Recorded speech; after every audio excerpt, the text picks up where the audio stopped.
Hello students, welcome to the PND coaching classes learn easily and smartly. तो आज हम देखने वाले हैं किर्चॉफ्स लॉ का सेकेंड लॉ, जिसको हम बोलते हैं केवीएल, यानी कि किर्चॉफ्स वोल्टेज लॉ, या इसी को हम बोलते हैं किर्चॉफ का सेकेंड लॉ, या फिर इसी को हम बोलते हैं किर्चॉफ का लूप रूल। चलिए समझते हैं क्या होता है। एक्चुअली जैसे कि पिछले वीडियो में हमने देखे थे कि किर्चॉफ का फर्स्ट लॉ, अगर आपने वो नहीं देखे तो पहले आपको समझना चाहिए स्टूडेंट्स, क्योंकि वो भी बहुत ज़्यादा इंपॉर्टेंट है। चलिए स्टार्ट करते हैं किर्चॉफ का वोल्टेज लॉ। तो बेसिकली इस फॉर्मूले के बेस पे है ये second law, that is summation of I R equal to summation of E. जो ये आई है, ये आई जो है वो इलेक्ट्रिक करंट है, आर जो है वो रेजिस्टेंस है। इन दोनों के प्रोडक्ट का फिर सम करेंगे। यहाँ पे जो कैपिटल ई है वो है ईएमएफ जो प्रेजेंट है, या आप ये बोल सकते हो जो सेल है या बैटरी है, बेसिकली उसके समेशन के इक्वल होता है। ओके, तो इसी के बेस पे, इस फॉर्मूले के बेस पे आप बता सकते हैं कि सेकेंड लॉ क्या होता है। तो बेसिकली स्टूडेंट्स और एक कंडीशन में बताना चाहूंगा आपको डेफिनेशन बताने के पहले, कि किर्चॉफ का जो ये लॉ है जिसको हम लूप रूल भी बोलते हैं, वो लूप रूल इसलिए है क्योंकि ये जो सेकेंड लॉ है किर्चॉफ का, वो सिर्फ और सिर्फ क्लोज्ड सर्किट्स के लिए ही यूज होता है। चलिए अब इस फॉर्मूले के बेस पे डेफिनेशन देखते हैं कि किसी भी close mesh of an electrical circuit की अगर हम बात कर रहे हैं, तो जो एल्जेब्रिक सम होता है of the products of current and the corresponding resistance, okay, in the various branches of mesh, mesh यानी कि बहुत सारा वहाँ पे बेसिकली ब्रांचिंग ग्रुपिंग की हुई है, ओके, वो इक्वल होता है कभी भी टोटल ईएमएफ जो प्रेजेंट है उस गिवन मेश में। ओके स्टूडेंट्स, तो यही है बेसिकली किर्चॉफ का सेकेंड लॉ या फिर किर्चॉफ वोल्टेज लॉ। चलिए अब इसके कंसेप्ट को और आगे समझने के पहले कुछ साइन कन्वेंशन की बात करते हैं। ओके, तो इसके लिए क्या है कि आप किसी भी डायरेक्शन में जा सकते हैं, या तो क्लॉकवाइज या तो एंटी क्लॉकवाइज। ओके, तो बेसिकली यहाँ पे सबसे बड़ी चीज होती है कि यहाँ पे जो इलेक्ट्रिक करंट की जो डायरेक्शन होती है वो दी हुई रहती है। ओके, एंड उसी के बेस पे हमको फाइंड करना होता है। एंड सेकेंड थिंग, अब यहाँ पे इसके दो लॉ हैं। सपोज करते हैं एक ये हमारे पास रजिस्टर है, ओके, रेजिस्टेंस है सपोज, और एक हमारे पास ये बैटरी है। सपोज कीजिए ये हम इसको जैसे कनेक्ट कर लेंगे तो क्या होगा, बेसिकली ये माइनस था, ये प्लस है, तो इसका प्लस की वजह से यहाँ पे रेजिस्टेंस में प्लस हो जाएगा और यहाँ पे माइनस हो जाएगा। सपोज कीजिए जो इलेक्ट्रिक करंट की डायरेक्शन है वो इस टाइप से। ओके, अब जब ये इलेक्ट्रिक करंट फ्लो होगी, तो जैसे यहाँ से सपोज इस रेजिस्टेंस से ऐसा आके फ्लो जा रहा है, तो आने के बाद आप स्टार्टिंग पॉइंट नहीं देखते हैं, उसका जो एंड पॉइंट है, जैसे यहाँ से प्लस से माइनस की तरफ जा रहा है राइट इलेक्ट्रिक करंट, तो इस कंडीशन में जो ट्रेवर्सल की जो डायरेक्शन होगी वो माइनस निगेटिव लेंगे।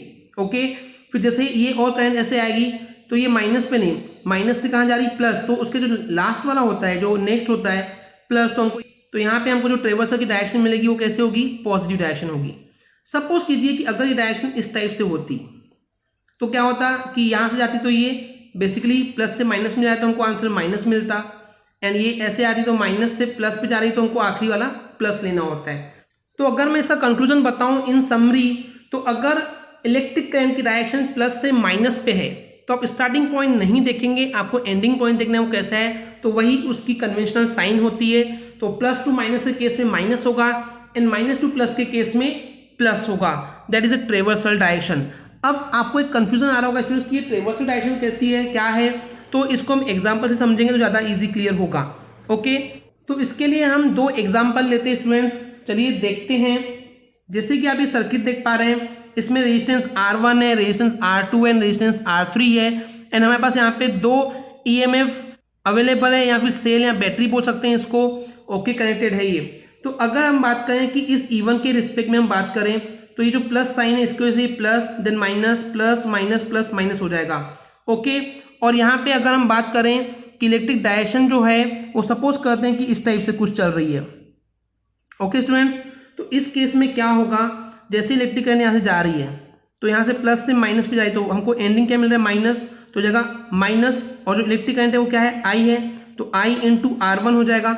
ओके, देन माइनस आई इंटू R2 क्योंकि निगेटिव लास्ट वाला है, and minus I into R3। Okay, उसके बाद हम देख रहे हैं कि यहाँ और करंट ऐसे आगे आई तो निगेटिव मिल रहा है, तो माइनस E2 हो जाएगा, एंड फिर ये ऐसे आ रही करंट तो ये क्या हो जाएगा, basically plus E1 and is equal to 0। तो ये जो कंडीशन है, आपको एक चीज और समझ में आना चाहिए कि इनका भी जो एल्जेब्रिक सम है, ओके, वो क्या होता है, 0 होता है।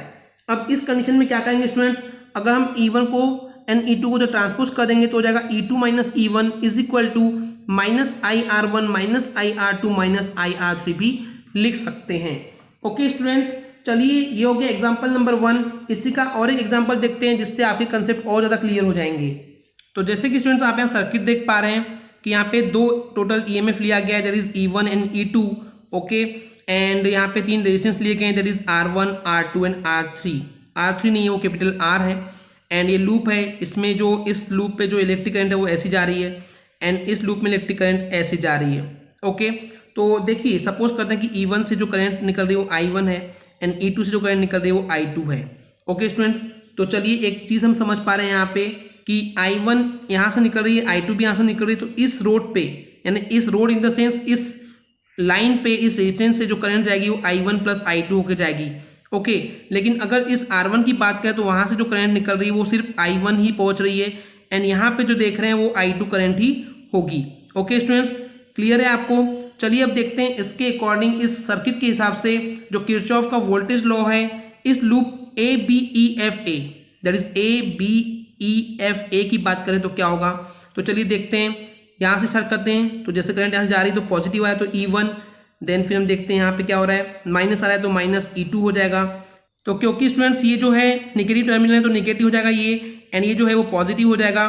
तो उस केस में हम देख रहे हैं कि हम पॉजिटिव पे रुक रहे हैं तो हो जाएगा I2 इंटू R2, तो पॉजिटिव हो जाएगा। ओके, फिर आगे देखते हैं, अब यहाँ पे क्या है, ये माइनस टर्मिनल है तो माइनस एंड पॉजिटिव हो जाएगा, तो ये रुक रहा है माइनस पे, तो ये हो जाएगा I1 इंटू R1, तो हो जाएगा minus I1 into R1 is equal to 0। यही लॉ है स्टूडेंट्स, राइट।